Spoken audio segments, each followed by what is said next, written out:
오늘은 잔느 기용의 영적 성장 깊이 체험하기 세 번째 시간입니다. 읽으면 읽을수록 그 영성의 깊이가 더해가고 있군요. 오늘 제가 읽을 글은요. 내적으로 외적으로 왜 상처를 받아야 하는지, 하나님이 질투하시는 이유가 무엇인지, 영적 성숙은 살아있는 동안 완성될까, 이러한 제목을 가지고 함께 들어보시기를 바랍니다. 이제 시작합니다. 제14장 내 영혼이 무엇을 포기하고 어떻게 희생하는가. 하나님께서 그분의 계획을 구체적으로 전개하신다는 말을 내가 무엇을 포기해야 하고 어떻게 희생해야 할 것인가를 정확히 알기 원한다면 너는 이러이러한 것들을 해야 한다 라고 직접적으로 말씀하신다는 의미로 오해해서는 안 된다. 이 말은 절대 그런 의미가 아니다. 대신 하나님께서 당신의 인생에 대한 구체적인 계획을 설명하시는 방법은 그리스도인들의 영혼을 가장 가혹한 시련들의 도가니 속에 집어넣으시는 것이다. 그분은 그 영혼이 소유한 모든 것을 희생하는 지점까지 몰아넣으신다. 소유뿐 아니라 전 존재의 희생도 포함한다. 게다가 단순히 일시적인 것이 아니라 영원히 이루어지는 희생으로 말이다. 그렇다면 이러한 희생이 어떻게 이루어지는가? 내면의 길에 대해 저술한 어떤 저자는 우리가 그런 희생에 도달할 수 있는 유일한 방법은 자신에 대한 절대적 절망이라고 말했다. 이 절대적 절망은 한 개인이 의지하던 모든 것이 박탈당하고 하나님의 손에 무조건적으로 자신을 내어드릴 수밖에 없을 정도로 강렬해야 한다. 대부분의 그리스도인들은 자신에 대해 절망한다는 것이 어떤 의미인지 잘 모른다.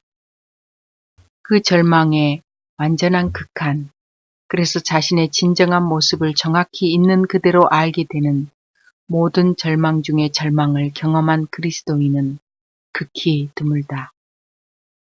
자신의 진정한 모습을 발견한다는 것은 끔찍하고 파괴적이다. 하지만 당신이 자신에 대해 절망하면 할수록 더 하나님을 의지하게 된다는 사실을 기억해야 한다.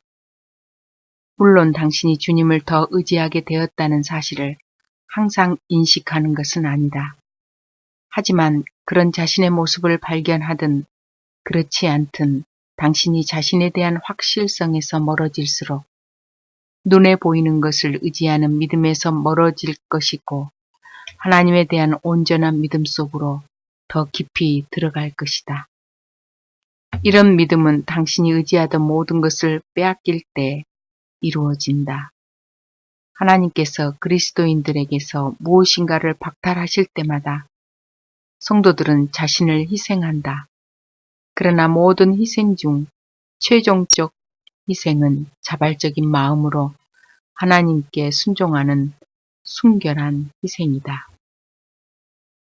이 궁극적 희생은 그리스도인이 자신의 영혼을 완전히 포기하고 하나님께 내어드리는 것이다. 그는 자신의 본성마저도 포기하고 피조물이 누릴 수 있는 모든 것을 포기한다. 하지만 그는 자신이 하나님께 버림받아 왔다는 사실을 발견한다. 그 순간 그 그리스도인은 하나님께 오 하나님 어찌하여 나를 버리셨나이까 하고 절규할 것이다. 마치 예수님께서 나의 하나님 어찌하여 나를 버리셨나이까 라고 절규하셨듯이 말이다.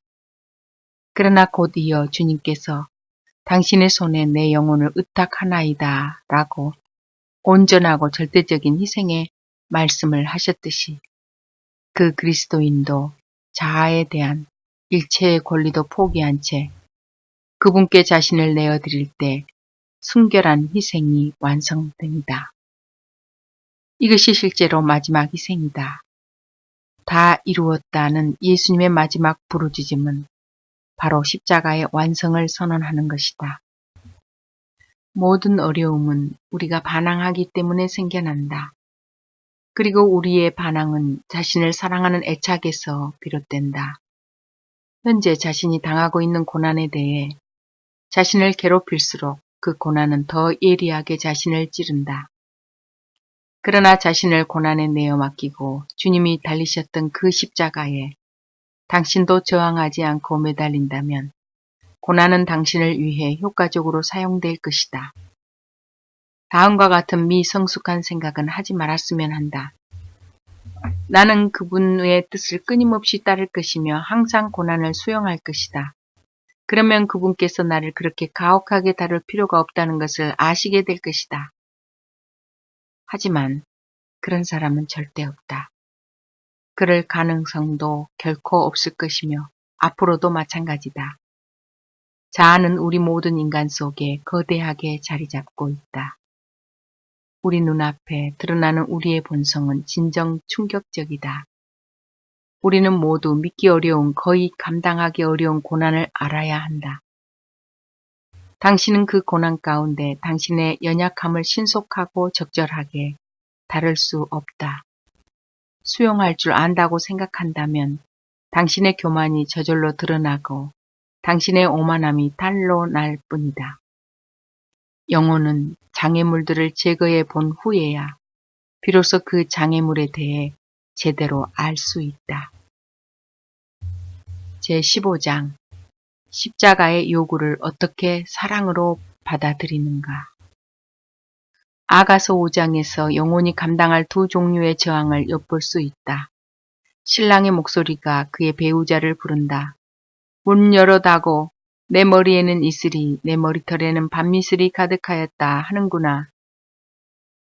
여기서 이 영혼은 자신을 찾아오신 주님이 슬픔에 무겁게 짓눌려 있다는 것을 잘 알고 있다. 슬픔에 짓눌려 있는 주님은 이 영혼을 찾아오셔서 자신의 고난에 동참해 줄 것을 요구하신다. 그분의 말씀 속에는 이런 고난의 흔적이 분명하게 드러나 있으며 이 영혼도 그분의 고난과 말씀의 의도를 명확하게 감지하고 있다. 그녀는 그것이 거의 표현할 수 없는 슬픔이라는 것을 이해한다. 만약 그녀가 자신의 고난 속에서도 강할 수 있다면 그 슬픔을 기쁘게 감당할 것이다. 그녀에게 말을 걸어오시는 주님은 그녀가 육체적인 고통뿐 아니라 명성의 박탈이라는 고통도 당할 것이며 비방에 의해 박해도 당할 것이라고 일러주신다. 그리고 그 일이 일어난다. 주님이 그녀에게 이렇게 하시는 이유는 무엇인가? 그것은 헤아릴 수조차 없는 그녀의 나약함을 알게 하고 자신의 비참한 상태를 있는 그대로 이해하도록 돕기 위해서다. 이것을 가능하게 하는 유일한 방법은 그녀가 참으로 혐오하는 것들을 거부하는 힘과 자신을 꾸미고 있는 덕을 상실하도록 하는 것이다. 그렇다. 그녀가 선한 행위를 할 수 있었던 모든 능력을 없애버리는 것이다. 그럴 때 그녀는 상상할 수 없는 혼란에 휩싸여 엄청난 고통을 겪게 될 것이다. 그분은 그녀의 외적인 부분을 수많은 재앙과 사람들의 적이 심지어 어둠의 권세들에게 내어주며 외적인 본성을 지배할 수 있는 무제한적 권세를 허락하신 것처럼 보인다. 게다가 주님의 손은 그녀의 내적 본성에도 영향을 주어 그녀를 무겁게 짓누른다. 상상만으로도 공포감으로 전율하지 않는가. 그리스도인들은 이 시련을 통과하는 동안 아마 극도의 반발심을 느끼게 될 것이다. 한때 주님을 향해 가졌던 내어드림과 포기의 흔적을 찾아 주변을 두리번거릴 것이며 결국 아무것도 없다는 사실을 발견할 것이다. 그리스도인들은 존재의 가장 깊은 곳에서부터 힘을 달라고 혹은 구원을 베풀어 달라고 절규한다. 그러나 자신의 절규에도 주님은 어떤 것도 듣고 계시지 않는 것 같은 심한 상실을 경험한다. 흥미로운 것은 많은 그리스도인들에게 이러한 일들이 일어나기 바로 전에 실제로 계시가 있다는 것이다. 나는 이것을 신적 정의의 주입이라고 부르는데 이것은 주님께서 우리의 삶 속에서 어떤 일을 하시든 그것이 정의롭다는 인식이다. 이런 인식은 많은 그리스도인들에게 찾아온다.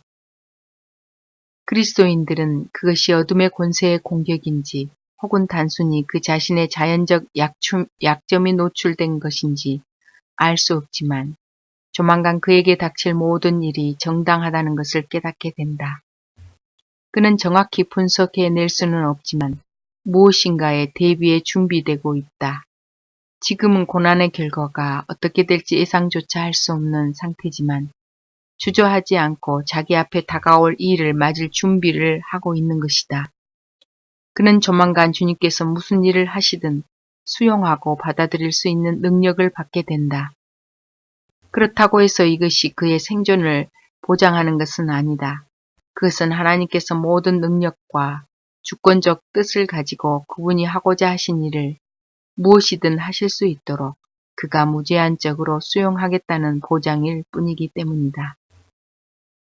그런데 막상 고난이 실제로 시작되면 정의로운 이전의 계시는 더 이상 존재하지 않을 때가 많다.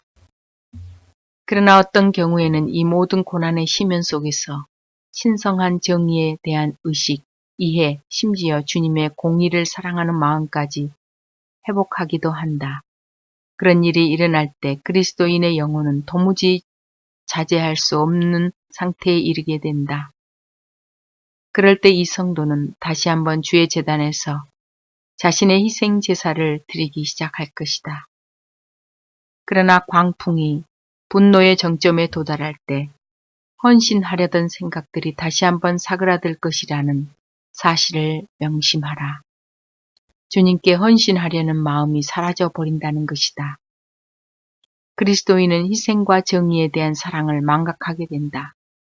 대신 현재 자신의 상황에 대한 거부감에 압도당하게 되고 죽음과 같은 고통의 경험만 알 뿐이다.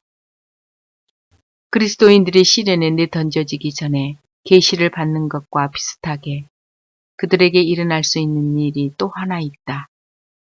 그것은 경우에 따라 그 성도의 영혼 앞에 고난이 무엇인지 이해할 수 있는 대상을 주신다는 것이다. 그런 다음에야 앞으로 일어날 일을 수용하도록 요구하시기도 한다. 어떤 이들은 이런 요구에 승낙을 거부한다.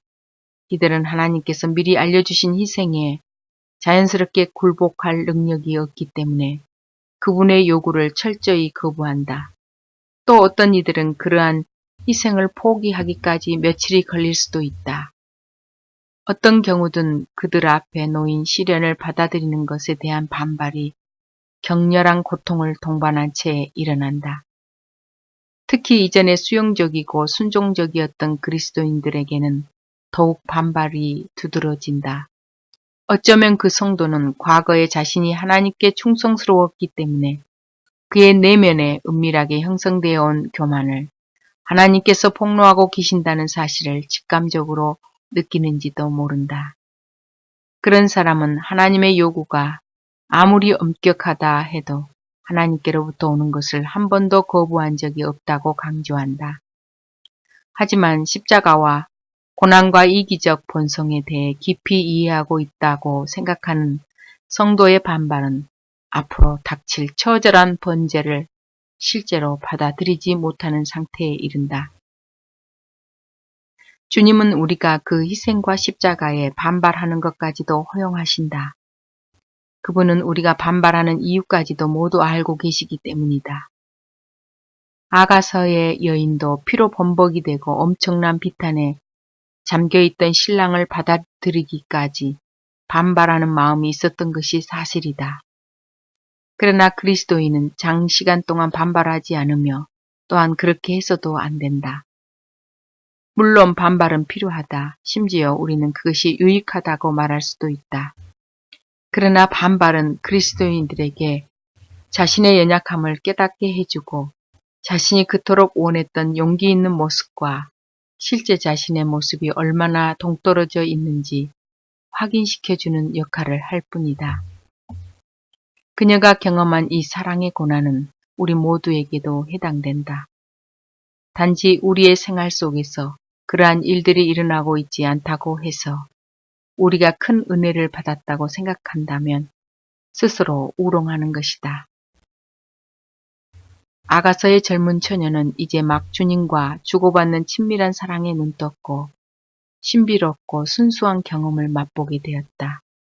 그런데 그 사랑이 십자가에서 못 박히는 모습으로 사랑의 요구를 해온다면 그녀는 심히 자신의 모습을 보게 될 수밖에 없다. 왜 이러한 태도의 변화가 생길까? 이전에는 신실하고 충성스러웠던 사람도 십자가에 못 박힘이라는 요구를 받으면 큰 고통을 경험하고 그 의도와 필요성에 놀라움과 두려움을 가질 것이다. 다시 강조와 고난에 직면하면 설령 주님에 대한 놀라운 영적 경험을 한 후라도 자신이 실제로 얼마나 연약한 자인지 깨닫는 과정이 매우 충격적이고 강렬하다. 그리고 그 자각 자체에 엄청난 고통과 고난이 숨겨져 있다. 제17장 왜 그토록 철저히 무너뜨리시는가? 그리스도인의 삶에는 언제나 시련이 있다. 하지만 시련과 함께 성도가 자기 자신의 비참한 실체를 인식하면서 얻게 될 귀한 경험과 하나님의 계시가 병행한다. 그는 의지하던 모든 것을 박탈당한 자신의 모습을 보며 더 이상 자신에게는 지탱해줄 의의가 전혀 없다는 사실을 인정한다. 여기서 나는 중요한 핵심인 자신의 의를 강조하고 있다. 그리스도인이 자신의 삶 속에서 실제적인 가치를 지닐 만한 의의와 신실함이 전혀 없다는 것을 아는 것은 매우 중요하다. 그 이유는 무엇인가? 당신이 하나님의 형상을 닮아가기 위해, 다시 말해 하나님께 고유하게 속한 것들이 당신에게 그대로 나타나도록 하기 위해서는 자신의 것들이 사라져야만 한다.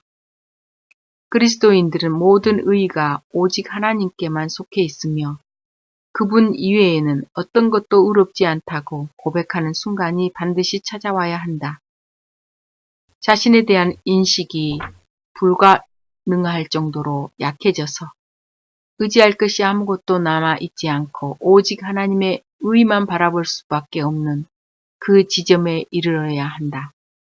그때 성도는 하나님을 인정하고 자신의 절대적 무가치성을 인정하게 된다. 또한 하나님의 전능하심을 인정하고 자신의 연약함을 인정하게 되는 것이다. 이 확실한 인정이 있은 후에만 흔들리지 않고 자신을 내어드리는 온전한 성도가 될 수 있다. 제18장 내적으로 외적으로 상처를 받아야 하는가? 주님의 뜻을 따르다 받는 상처가 있다. 이 상처들이 영혼의 끔찍한 고통이 되고 내면에 박힌다. 또 박해 적대감, 인간의 어두움 세계에서 가하는 외적인 상처들도 있다.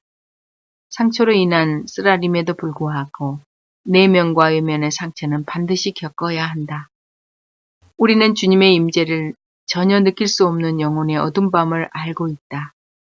이 기간 동안 주님의 신부는 자아나 다른 피조물에 몰두하지 않게 된다. 사실상 그 어느 때보다도 불성실함과는 거리가 먼 상태에 놓인다. 하지만 그녀가 이 사실을 인지하고 있는 것은 아니다. 단지 그녀가 참으로 깊이 사랑했던 일을 잃어버렸다는 상실감으로 영구히 지속될 듯한 주님의 부재를 끊임없이 애통할 뿐이다. 때문에 그녀는 내면 깊숙한 곳에 하나님을 쫓는 눈이 있다는 것과 그것이 변함없이 보존되고 있다는 사실을 깨닫지 못한다. 신부가 단 한순간도 신랑을 잊은 적이 없듯이 그녀도 주님이 계시지 않는다는 것이 너무나 감당하기 힘든 일이기 때문에 무의식적으로 자신에게 관심을 갖는 것조차 잊어버린다. 주님이 자신을 떠나가 버리셨다고는 생각하지만 그녀의 마음은 늘 그분에게 향해 있다. 주님의 부재가 그녀에게 끊임없이 그분을 기억하게 하는 것이다. 마음에서 그분을 몰아내고 아무 주저함도 없이 죄악의 상태로 돌아갈 수 있는 사람들에게는 이런 모습을 절대 찾아볼 수 없다. 그녀는 눈을 뜨자마자 가장 소중한 교훈을 깨달을 것이다. 공허감, 텅 빈 것만 같은 상실감 때문에 자신이 하나님께 버림받았다는 좌절감, 하지만 내면의 길을 추구하는 그리스도인들에게 깨어 있을 때나 잠을 잘 때나 밤낮으로 떠나지 않는 그 강렬하고 그치지 않는 의식조차도 그리스도라는 것을 알 것이다. 제19장 그리스도인이 그리스도인을 박해하다니. 주님을 섬기고자 애쓰는 사람들이 초반에 경건하지 않은 사람들에게 박해를 당하는 일이 흔히 일어난다. 하지만 박해를 당하면 당할수록 주변에서 그리스도를 섬기는 더 많은 사람들을 만나게 된다. 그런데 내면의 삶의 길에 헌신된 성숙한 그리스도인들에게는 이런 경우가 잘 나타나지 않는다. 그들도 경건하지 못한 세상 사람들에게 박해를 당할 때가 있다.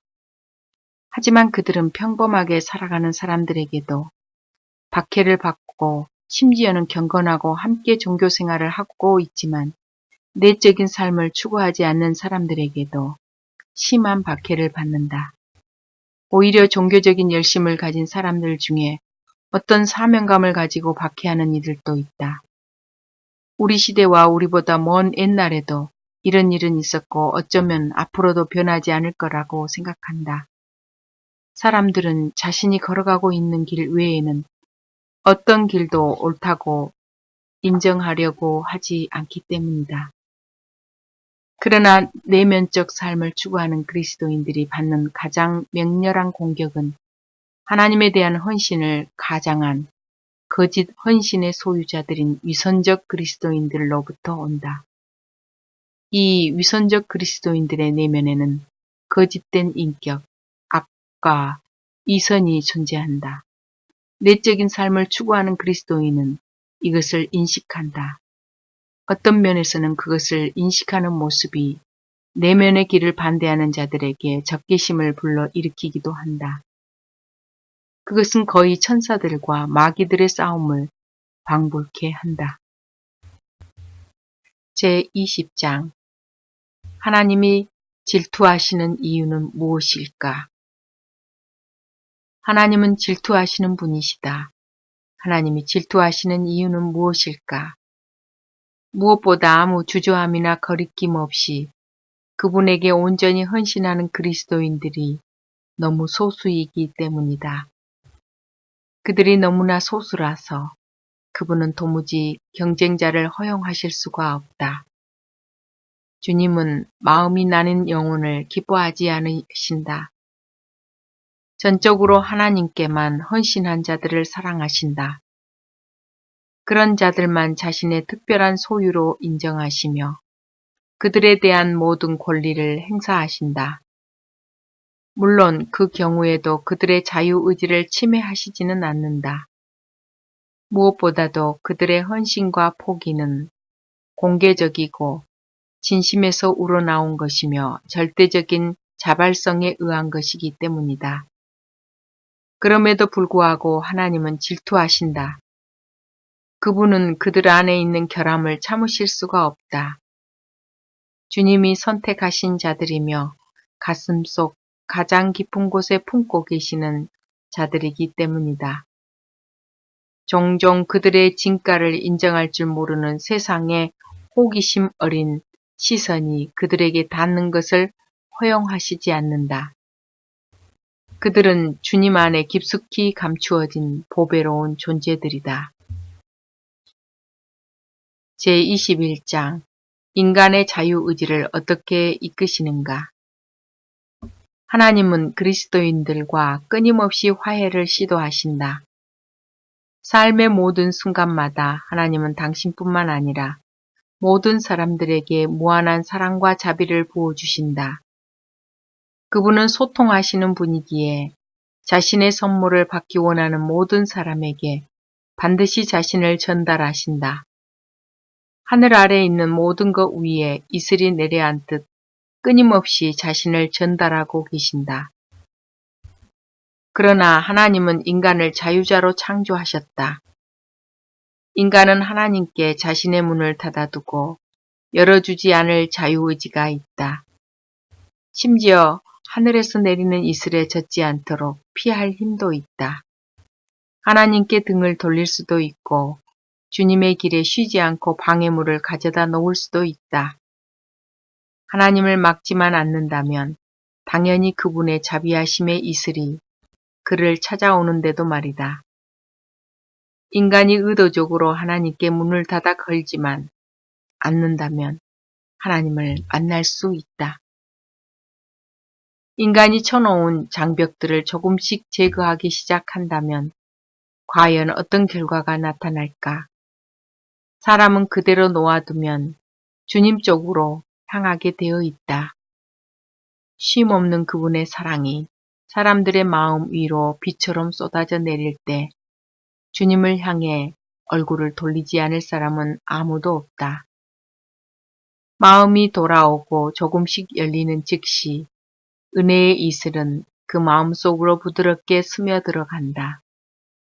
그리고 내리는 사랑의 양에 따라 주님을 향한 마음속의 사랑도 자라게 된다.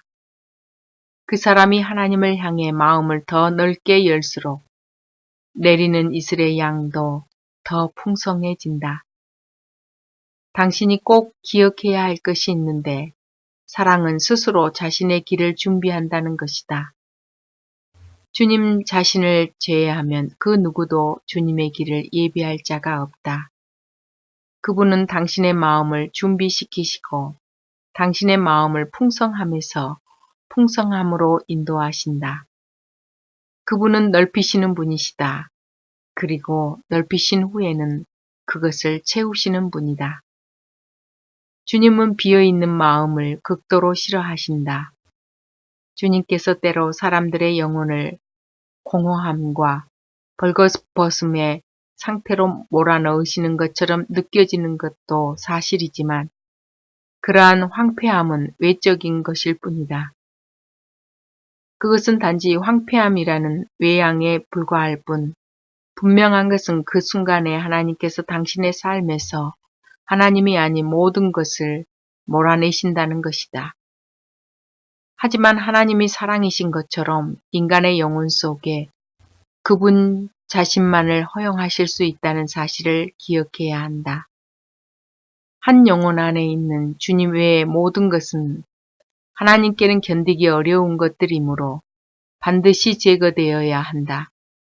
그러므로 그분은 그 성도 안에 자신이 거할 충분한 공간을 가지시기 위해 이 피조물을 정결하게 할 수단을 가동하시며 그 영혼의 마음을 넓히시고 확장하신다. 제22장 영적 성숙은 살아있는 동안 완성될까?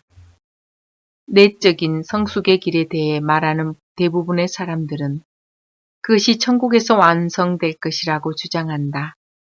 나 역시 주님이 주시는 은혜와 은총으로 인해 그곳에서 내적인 성숙의 삶이 완벽하게 이루어질 것을 믿고 있다.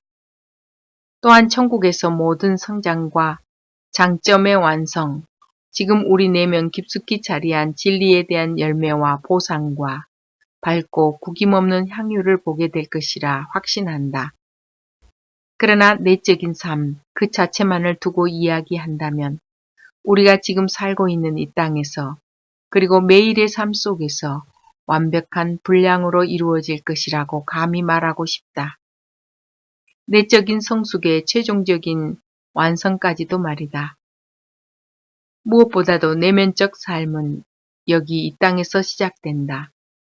더불어 내면적 삶의 진보 역시 이 땅에서 이루어진다.